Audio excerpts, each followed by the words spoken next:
Welcome you all to the course Database Management System. Myself, Mohammad Asifuddin Mondol, Assistant Professor, Department of Computer Science and Engineering, Navla Institute of Technology. This is lecture number 5 of this particular course. These are the topics which I am going to cover during this lecture. First, I will discuss about weak entity set. Then, I will discuss about ternary relationship, role. Then, I will give a concept of specialization and generalization. Then, aggregation.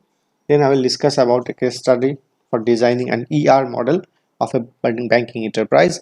Then I will give an overview of what are the alternative way to represent an ER diagram. Now, before moving to the weak entity set, discussing about what is weak entity set, first of all we have to know what is primary key. Now, a primary key is a attribute or a field in a relation or in a table which uniquely identifies each record or each row in a database table. So let's discuss with an example. Suppose this is the relation or this is the table in relational algebra. In relational database model, the table is also known as relation. So this is the relation. The name of the relation is employee, which stores the employee information. So primary key is a attribute by which we can uniquely identify a particular record amongst multiple records. So in that relation we have multiple records. Our objective is to use such kind of attribute among this set of attributes so that we can uniquely identify a particular record among multiple records. So there we have 5 attributes. Now which one should be assigned as a primary key? For example, consider the example, this one. Just if you look at that record, now in that case all the name are unique name, no repetition of name is there, all the fields are no repeated group, all the records are unique record. But we may have more than one employee who have same name in an organization. Suppose include another record in that particular table. Consider this record. I've added a new record. Employee ID 8, name is Ramesh, age 31, lives Delhi, and salary is 2000. So if you look at the record, now we have 2 employee with the same name. Here the employee ID, here the name is Ramesh, whose ID is 1, lives in Ahmedabad. But here is the another employee. They are not the same employee. They are another employee who share the same name, has the same name, but the employee ID is 8, age is 31, address Delhi 2000. So if you consider name as a primary key, you can, then it will be wrong, because with the help of name you cannot uniquely identify.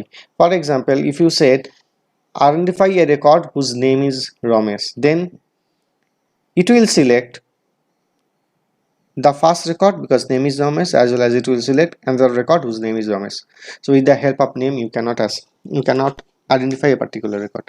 Similarly, with the help of age you cannot uniquely identify, because there will be a multiple employee who may have same age. For example, if you want to identify a particular record whose age is 25, then this record will be selected, as well as Choitali 25 Mumbai, this record is also will be get selected. Similarly, address is not a primary key, because address, more than one employee have the same address, same city, like that, as well as salary is not be a primary key, because more than one employee may have the same salary.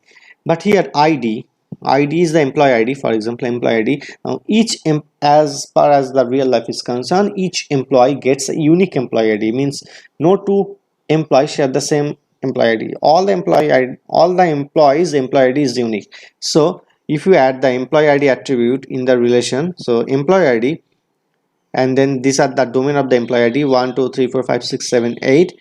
So all the employees employee ID is unique. So in that case, with the help of employee ID, we will be able to uniquely identify a particular record. For example, if you try to execute an query, for example, uniquely identify a particular record whose employee ID is 8, then we will only be able to get that particular record, employee ID 8, name Ramesh, age 31, Delhi, 2000, salary. So with the help of employee ID, we will be able to fetch a particular ID, particular record. So it will be able to uniquely identify a particular record. So this is the primary key. Now a primary key must contain unique value, means domain of the primary key. This is the domain of the primary key. So domain will contain all the unique value, no repeating value should be there. And also primary key column cannot have null value, means the primary key attribute should have no null value, means domain, in the domain no null value should be there. And another point is that a table or relation can have only one primary key, and the thing is that a primary key consists of a single attribute, or it may have consist of multiple attribute. In that example, the primary key is employee ID, and this is a single attribute, so this is known as simple primary key. And if a primary key is consist of more than two attribute, then it will be known as composite primary key. And I will discuss all about in details of the different types of key, primary key, super key, candidate key, all will be discussed in my next chapter. Now discuss about weak entity set. Now in most of the cases we found that entity set have a primary key. For example, if you consider my previous lecture, we have a entity set known as customer, where customer ID was the primary key, as well as in that particular ER model which I have discussed in my previous lecture, was also another entity was known as loan entity, which have also a primary key is the loan number. So almost all the entity have a primary key, but we may get some kind of entity which may not have any primary key, and that kind of entity is known as weak entity set. So that means an entity that does not have any primary key is referred to as weak entity set, and an entity set which have a primary key is known as strong entity set. So if you consider the entity set customer, so customer has customer ID attribute, customer name, customer city, and customer city. These are the attributes customer entity have. Among them, customer ID is the primary key. So customer entity set is considered as a strong entity set because customer entity set has primary key. Similarly, the entity loan entity is also considered as a strong entity set because loan entity has a loan number as a primary key. So take an example of weak entity set. Next slide. Suppose loan is the relation or loan is the table where loan number is the primary key. So with the help of loan number, we will be able to uniquely identify a particular record. If you want to get a record whose loan number is L1, it will select only specific that record, L1 20,000. And suppose we are creating another relation, another table, name is payment, and that relation or that table stores the information. The purpose of payment table, payment relation, is to track the installment payment of against a particular loan, and it also track down how much amount payment has been done for a particular loan and along with the payment date. So there is a relationship between the loan relation and the payment relation. Relationship may be known as payment. So this table has a relation, and if you look at that payment relation, three attributes are there: payment number, payment date, and payment amount. Now look at the payment relation. Payment number you cannot be considered as a primary key. Why? Because payment number are typically sequential numbers starting from 1 and generated separately for each loan. That means although each payment entity is distinct, but payment for different loan may share same payment number. That means this entity at the payment relation does not have any primary key. Therefore, payment is a weak entity set. So let me discuss with an example. Suppose L1 is a loan number borrowed by some customer.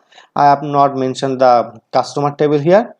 Just consider the loan relation. So L1 is the loan number borrowed by some customer, amount is 20,000, and suppose P1 is the payment number, payment date is 1/1/2019, amount is 5,000. Suppose this payment P1 is corresponds to loan number 1.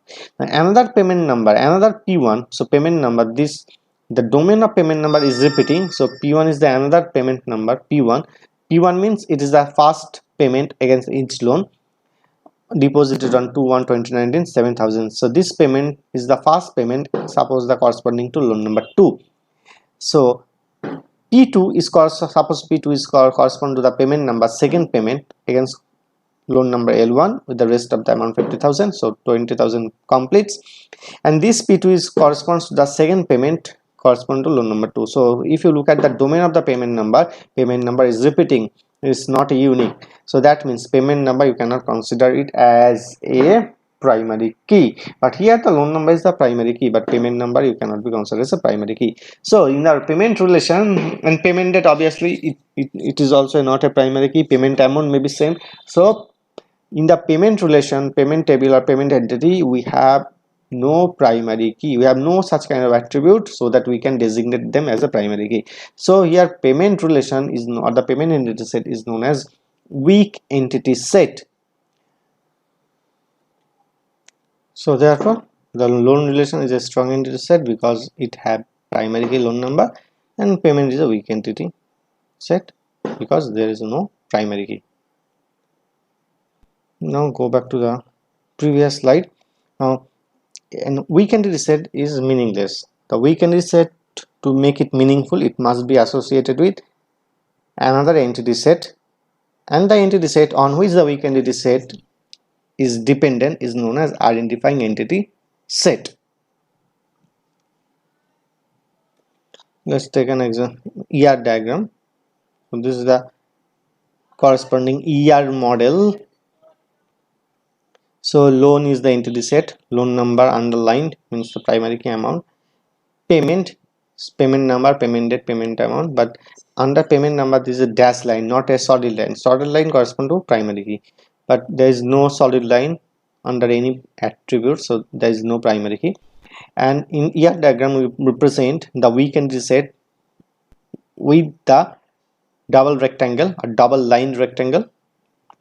And the interesting point over here is there, what is the relationship between loan and payment? This is the loan payment relationship. I have given a loan payment relationship name, loan payment number, loan payment name, the relation name is the relationship. Now the relationship is represented with double line. So with the help of double line diamond, it represents the relationship between weak entity set and identifying entity set. Here payment is the weak entity set, loan is the strong entity set, as well as the weak entity set is dependent on the strong entity set. This strong entity set is also termed as identifying entity set or the owner entity set. So the entity set on which the weak entity set is depends upon is also known as identifying entity set or owner entity set. And the relationship between the weak entity set and the identifying entity set or the owner entity set is known as identifying relationship. So here loan payment relationship is identifying relationship. And another important point here is that there is arrow from relation loan payment to loan entity, the arrow pointing towards loan. That means what is the mapping cardinality or cardinality ratio? The relationship loan payment is many to one from weak entity set payment to the identifying entity set loan. As well as another important point is that the participation of the weak entity set payment in the relationship loan payment is total. That means all the records, all the entity in the entity set payment, all are associated with at least one record in the loan via this relationship. That means participation of the payment entity set in the relationship set loan payment is total. As we have already discussed in the previous lecture, that it is represented by double line. You may represent it with the cardinality ratio in the form of L dot dot H, then it should be minimum value 1, then dot dot, it may have 1 or star. So minimum cardinality ratio should be 1, then dot dot star or 1 dot dot 1.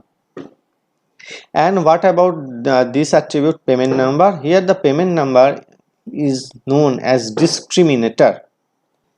And what is discriminator? Discriminator is an attribute by which we can discriminate or uniquely identify a particular record from a weak entity set which is dependent on a particular entity in the strong entity set. Take an example. If you consider this one, here payment number is the discriminator, because since for each loan a payment number uniquely identifies one single payment for that loan, the discriminator of the weak entity set is also called the partial key of the entity set. And the next thing is that, as I have mentioned, that weak entity set doesn't have any primary key, so you have to make it meaningful.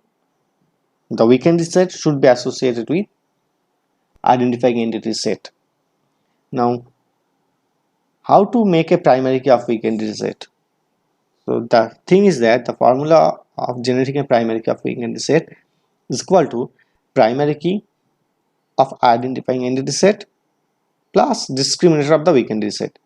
That means, if you go back to the previous slide, what will be the primary key of weak entity set payment? It should include the primary key of the identifying entity set, the owner entity set. In that case, loan, it has the primary key loan number, so it includes the loan number, and the discriminator of the weak entity set means payment number.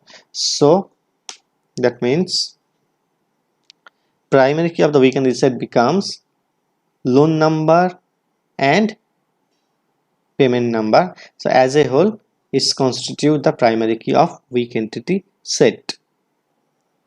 So as a whole, loan number and payment number forms a primary key of weak entity set. Next, move to the ternary relationship. Already I have discussed in my previous lecture what is degree of a relationship. Now, degree of a relationship indicates how many entity sets are involved in a relationship set. Now, as of now, most of the ER diagram, what we have found, almost all the relationship set are of degree 2, means they are binary relationship are there. For example, if you go back to the previous slide, if you consider this one, the loan payment, what is the degree of the loan payment relationship? It's of degree 2, because two entities are participating. Now if you consider this AR model, employee is an entity set, job is another entity set, branch is another entity set, and these three entity sets are related with each other via work-on relationship. So in that example, what is the degree of work-on relationship? The degree of the work-on relationship is ternary. So the relationship work-on is a ternary relationship. Why? Because three entity set, employee, job, and branch, these three entity set are associated via work-on relationship. So as three entity are involved, so degree of the relationship work-on is ternary relationship. So what is the significance of that VR model? Employee entity set records all the employee information, whereas branch entity set records all the branch specific information, which includes branch name, name of the branch, location of the branch, branch city, assets, as well as it includes another entity set, job, which contains information about the job information, means title of the job, level of the job.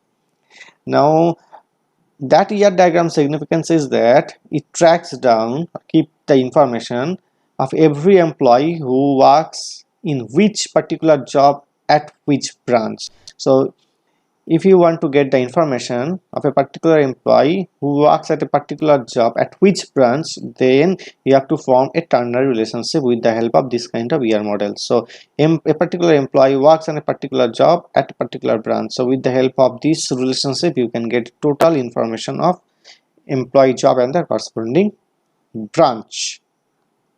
Now move to the next part, the cardinality constraint on ternary relationship. Already we have discussed the cardinality constraint or the mapping cardinality for binary relationship set in my previous lecture. and this is on the coordinate constant on ternary relationship. Now we allow at most one arrow out of ternary relationship to indicate the coordinate ratio or the coordinate constraint. For example, an arrow from works on relationship to the job indicates that each employee works on at most one job at any branch. That means, go back to the previous slide.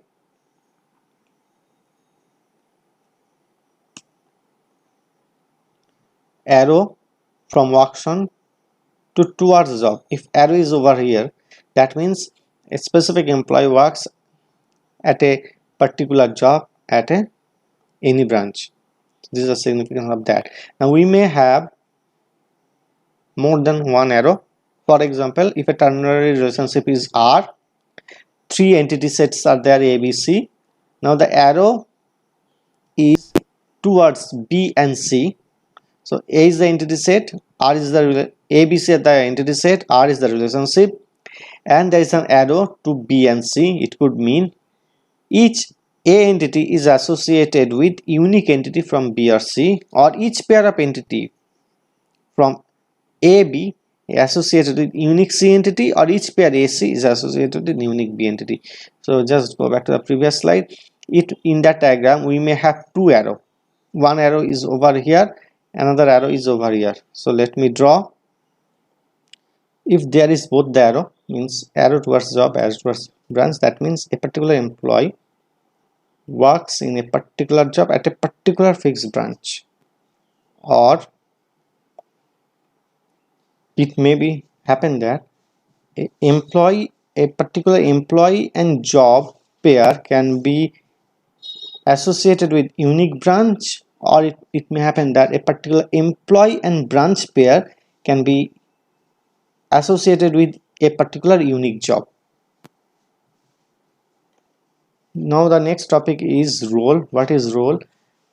In most of the cases, what we have shown that two different kind of entity set or more than two entity sets, they are related with each other with the help of relationship set.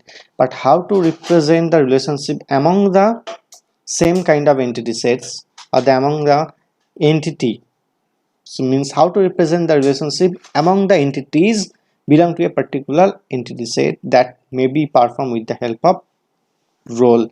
And this is the diagram for that. Suppose we have an employee set, entity set, and different kinds of different categories of employees are there. For example, we have two kind of employee. One is normal worker and the other one is the manager category. So how to relate the entities among this entity set? So with the help of this kind of ER diagram. So this is the work for relationship. Now what is the relation between employee means what is the relationship between the worker and manager? That can be represented with this diagram. Here the works for relationship associates with the same kind of entity set employee. Here label is used. In label is the worker is the another label, worker is the label and manager is the another label. This label are specifies the role. They actually specify how employee entities interact among themselves via works for relationship sets. And roles are indicated in ER diagram by labeling the lines that connect diamonds to rectangle. Now next I will discuss about specialization and generalization. These two topics are the extended ER features. Now specialization and generalization define a containment relationship between higher level entity set and one or more lower level entity set. Now specialization is the result of taking a subset of higher level entity set to form a lower level entity set, and it's a top-down kind of approach, top-down kind of design approach. Let's take an example. This is a diagram. Only we are considering entity. Suppose we have to design ER model and multiple entities are there, but we are considering only a single entity, is known as person is the entity set. Now person entity set have three attributes. Probably it may have more than three attributes. Now we are considering name of the person, street, and the city. These are the attribute of a person. Now specialization means at beginning of designing a diagram, we identifies the broader aspect of the entity. Means a person is the entity, the higher level entity set. Now person can be more specifically classified into employee and customer. So person may be employee, person may be customer. So here employee and customer is the lower level entity set, whereas person is the higher level entity set. That means person can be more specifically classified into subcategory, sub entity set, employee and customer.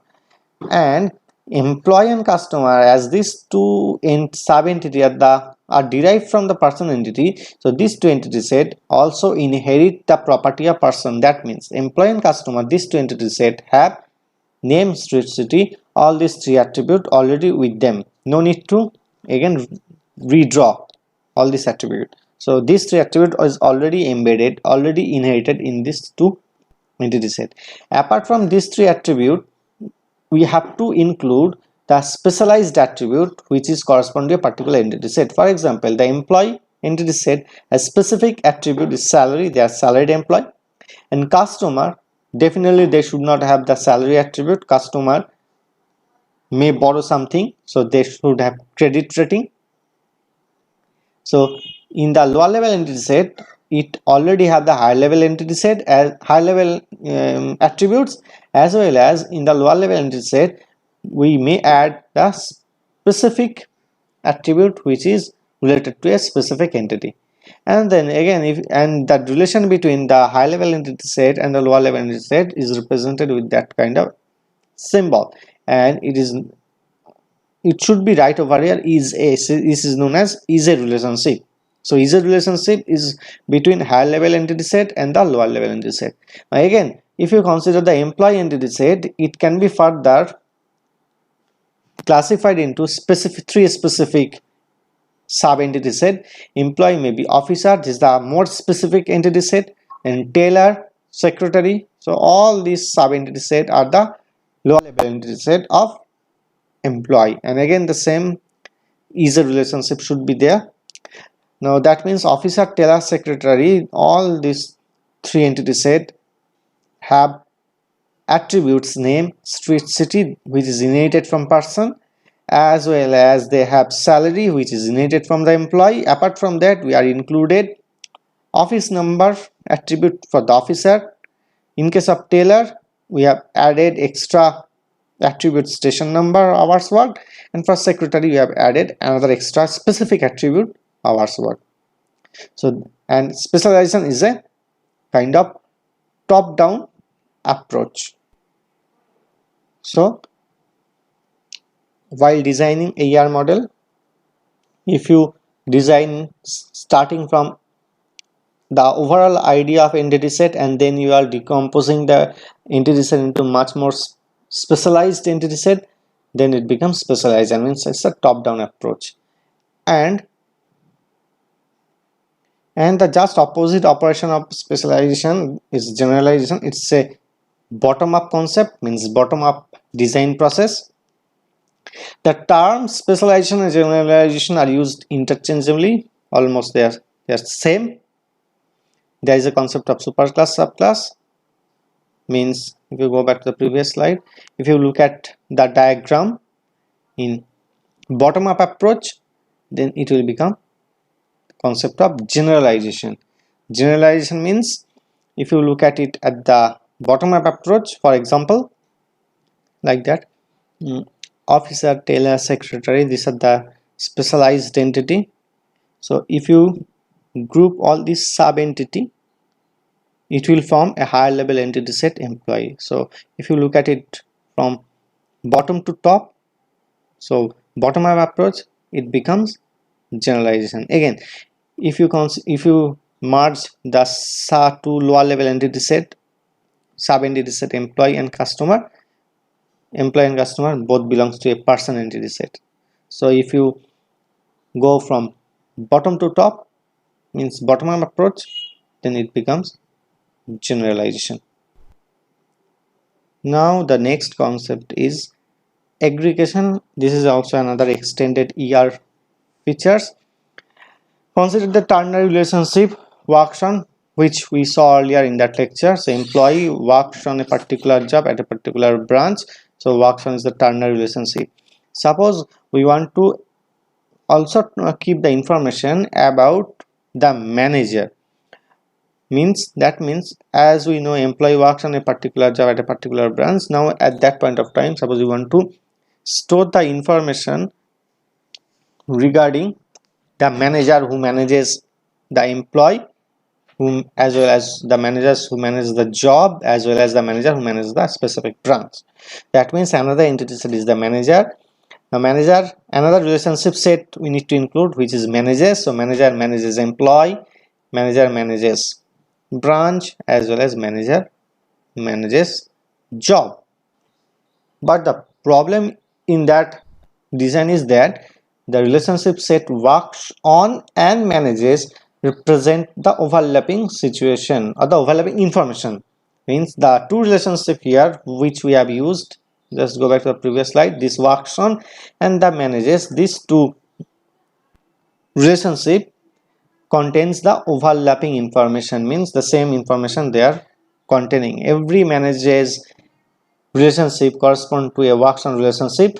However, some works on relationship may not contain correspond to any manager relationship. So to overcome that kind of overlapping information, to eliminate that kind of redundancy, we have to use the aggregation. So this is the solution to overcome the drawback of previous ER model. Here employee, job, branch, entity set along with works on relationship, these as a whole are considered as a higher level entity set. Means employee, job and branch along with the works on relationship, all together they are treated as a higher level entity set, and they can participate with the another entity set manager through this manager's relationship. So this is what about the concept of aggregation. Now how to interpret this diagram?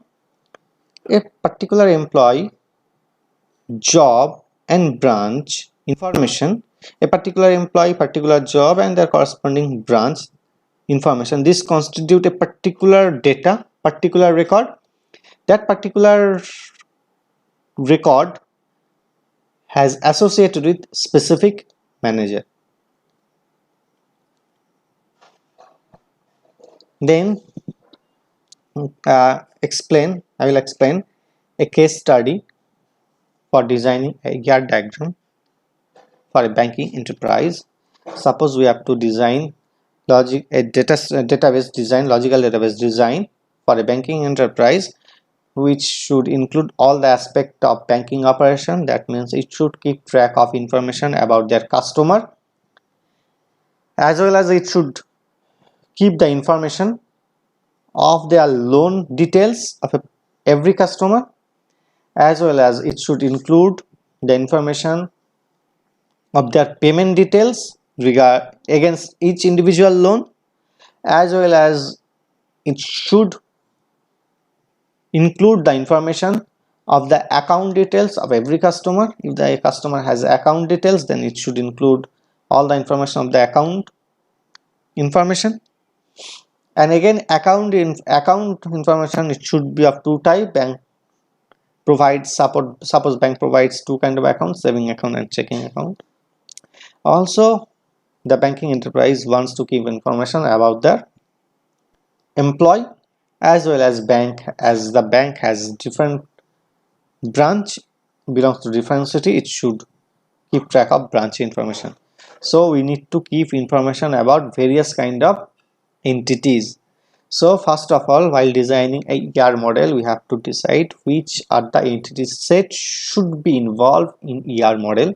In that example, easily gettable that first should be the customer entity set. After identifying a particular entity set, you have to define their attributes of the property. So customer ID, Customer name, customer street, customer city, all are the property where customer ID is the primary key. Then as I mentioned, customer may have borrowed some kind of loan, so it should have another entity loan. It should have loan number and amount. Now then we have to identify whether there is any relationship exists between customer and loan entity set. Yes, we have. Customer and loan entity set is known as borrower. And then as the loan is there, loan should be payment by the customer. So payment is another entity. As we know, payment has no primary key, so it is represented by double rectangle, and it is known as weak entity set, and weak entity set is not existent dependent. It should depend upon another entity set.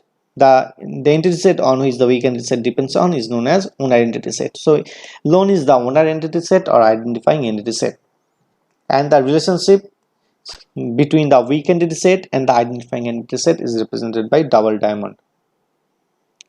And then the bank also want to keep the information about customer account details. So account should be the another entity set. So account has two attributes, account number and the amount or the balance which customer have in their bank account. So balance is the another attribute. As I have mentioned, bank offers two kind of accounts, saving account and checking account. So account is the higher level entity set. Now it can be specific entity set. If you divide the account entity set to become more specific, then it should have two sub entity set, is the saving account and checking account. So these two are the lower level entity set or the specific entity set, and the relationship is a relationship. Now saving account is also have two attributes, account number, balance, as well as we need to include another specific attribute of saving account, which is interest rate. Similarly, overdraft amount is the specific attribute for checking account. And then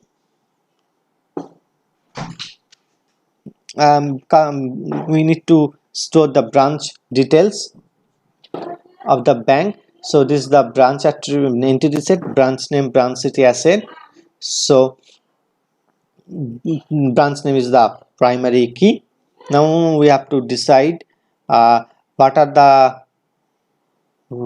relationship exist with the branch entity set. In that is easily gettable that branch should be associated with loan. Why? Because customer borrowed some kind of loan, but you have to track down loan is borrowed from which branch. That is why loan should be associated with branch. Similarly, customer has an account, but you have to track down customer has the account but at which branch. So account should also be associated with branch relation, but here the relation is missing, so I have to insert the relationship between account and branch. Let me draw the diagram. So I have modified the diagram.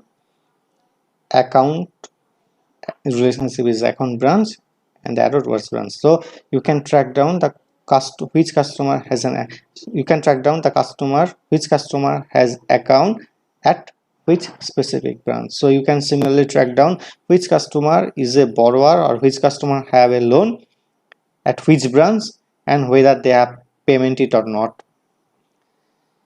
And then, as I have also mentioned, the bank want to keep the information regarding their employee also.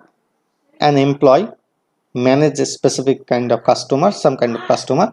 So employee is another entity set with the employee ID is the primary key. Department name is the multi-valued attribute. Here double ellipse means multi-valued attribute. That means the assumption is that a particular employee may works in more than one department. Employee name. Now telephone number. Now the telephone number, it may have also double ellipse because telephone number may be a particular employee may have multiple telephone numbers. So telephone number you may done it with the double ellipse. Then start date. Start date means the date on which the employee joined at that particular organization. And then another attribute is employment length. Employment length means how long a particular employee works for that particular organization.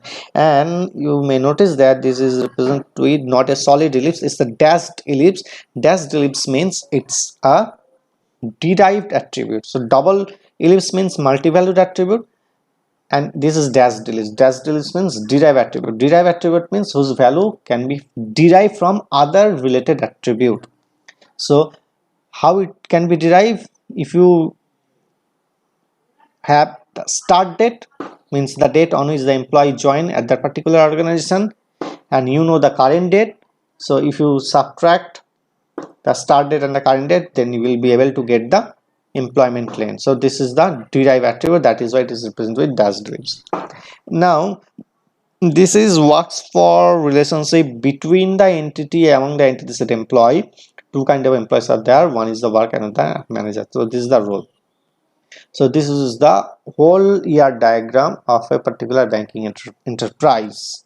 Now once the ER model is done, then you have to translate all the entity set as well as their relationship set into the corresponding relation, means corresponding table in relational model.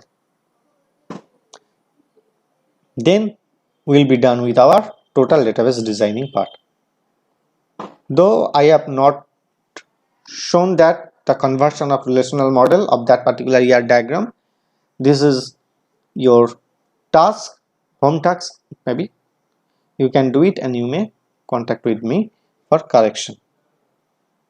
And next, these are the symbol used for ER notation. Just recap: E entity set, double rectangle means weak entity set, single this is the attribute, ellipse means attribute, then double ellipse means multi-valued attribute, then dashed ellipse means derived attribute, single diamond relationship set, double rectangle means identifying relationship set.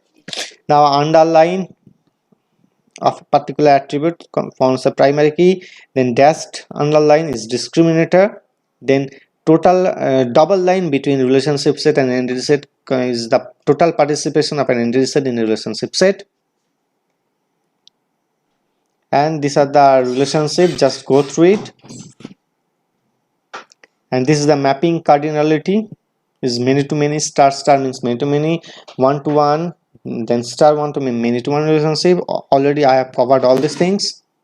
And this is the UML summary of UML class diagram notation, means these are the alternate way to model your ER diagram. This is the normal ER model, the traditional ER model. Generally we represent the entity set with the rectangle, then attributes with the help of ellipse, but you may use that kind of notation also. It is the UML class diagram. So name of the entity set should be over here customer, then there will be underline, and in the second block you have to list down all the attribute name. So this is how you can also represent your ER diagram. And how to represent relationship using that kind of UML kind of diagram notation, then you have to use that way. And these are the reference.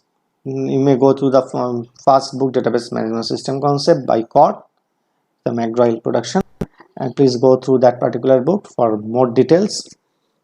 That's it for today.